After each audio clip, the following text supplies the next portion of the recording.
السلام علیکم ټولو ملګرو ته سلامونه، نیکې هیلې، احترامات.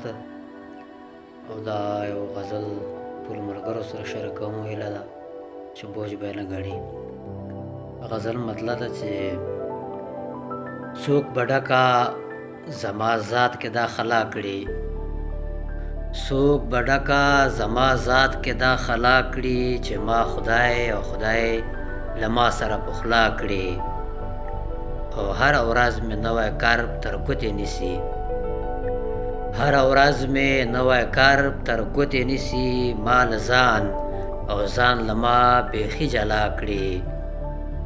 او فطرت وایي عقله فکره او شعوره، فطرت وایي عقله فکره او شعوره، دوه نران چرګان به څوک سره سلا کړي.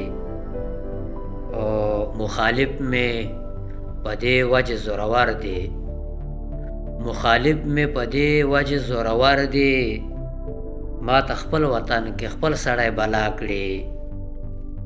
او کائنات کې چې خورا وره پرته ده، کائنات کې چې خورا وره پرته ده، زما نظم به راټوله دا ښکلا کړي. او په کوټې کې دا ګړی د وخت یوسه، په کوټه کې دا ګړی د وخت یوسه، زما ټوله تنهایی تالا والا کړي. او څه دردونه دي درمانه چې خواږه دي، څه دردونه دي درمانه چې خواږه دي، څه زخمونه مې دي ټوله شپه ځلا کړي، څه زخمونه مې دي ټوله شپه ځلا کړي.